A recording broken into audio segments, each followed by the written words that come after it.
নির্বাসনে সঙ্গীতায়ন আজ খুব সুন্দরভাবে চালিত হচ্ছে, পরিচালিত হচ্ছে।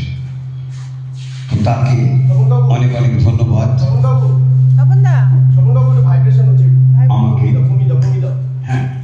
আমাকে এখানে নিমন্ত্রণ করার জন্য। শিল্পীদের সমাবেশ দেখে খুব ভালো লাগলো। তাদের উচ্ছ্বাস, উৎসাহ এবং আবেগ প্রকাশ করার যে এত বড় প্ল্যাটফর্ম তারা পেয়েছে, তার জন্য সত্যই ওনাকে বাহবা দিতে হয়। এত ভালো কাহিনী তৈরি করেছে। আমি নিজে একজন সুরকার। শুধু সুরকার বললে অন্যায় হবে, আমি একজন বিদ্রোহীও বলতে পারেন। বিদ্রোহী সুরের মাধুর্য রক্ষা করা এবং যারা সেই মাধুর্যর সাধক এবং সাধিকা, তাদের কি করে উন্নয়ন হতে পারে, বিকাশ হতে পারে, সেদিকে নিরন্তর লক্ষ্য রেখে 25 বছর ধরে একটি বিপ্লব করছি। আমি প্রবাসী বাঙালি, বম্বেতেই আমি থাকি এবং বম্বে থেকে ওই সুরগুলো করেছিলাম। এক এক করি আপনাদের এক এক করে শুধু শোনাবো। কত যে সাগর নদী পেরিয়ে এলাম আমি, কত পথ হলাম যে পার।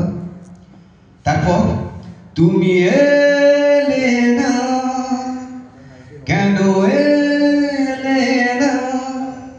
তারপর তুমি আছো এত কাছে, তার পৃথিবীতে স্বর্গকে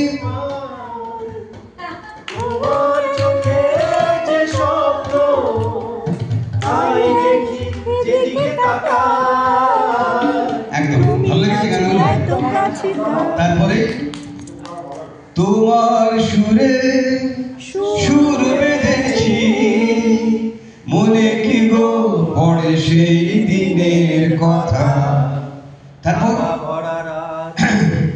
কেন তুমি আমাকে যে এত ভালোবাসো, আমারও যে মন আছে কেন বুঝো না।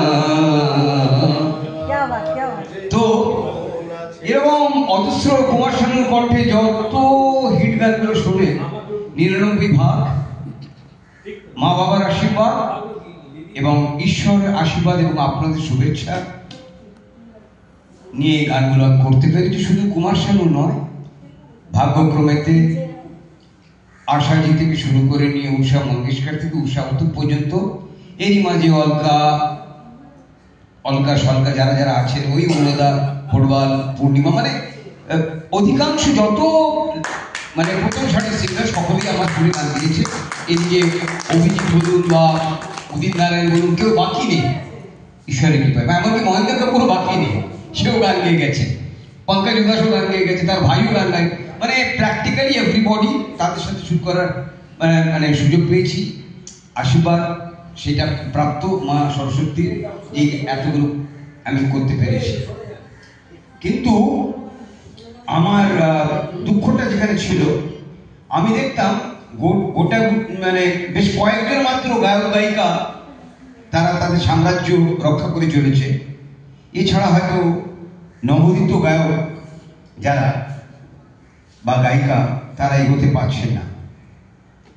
তো আমি দেখলাম যেটা অন্যায় হয়ে যাচ্ছে তাদের, কারণ আমার দর্শকটা হচ্ছে একটা ফুলের বাগান, যেখানে হাজার কোটি ফোটার অধিকার রয়েছে, তো তাদের বিকশিত হওয়ার, ফোটার অধিকার তাদের রয়েছে, আর তাদের যে সুগন্ধ ছড়িয়ে ফেলারও অধিকার তাদের রয়েছে। তো সেটা হচ্ছে না। তো আমার সীমিত ক্ষমতার ভিতরেতে বিপ্লবের দ্বারা যতটুকু চেষ্টা করে পেরেছি, আমার বিপ্লবের মঞ্চ হচ্ছে, আপনারা ফেসবুকেতে পাবেন RIMZHIM, RIM যে নয়, RIMZHIM, রিমঝিম সঙ্গীত দুনিয়া, ফেসবুকেতে আপনারা পাবেন। এবং যদি মনে করেন ওটাকে ফলো করতে পারেন এবং অনেক কিছু পাবেন তাতে। তার ভেতরে বিপ্লবী সুর পাবে, প্রতিবাদী সুর পাবেন, অনেক কিছু সুর পাবেন, যেটা আপনাদের হয়তো নিজেদের স্বার্থেই, আপনাদের সকলে যারা যারা ভাবছেন সেই স্বার্থেতেই হয়তো সেগুলো বলা হয়েছে।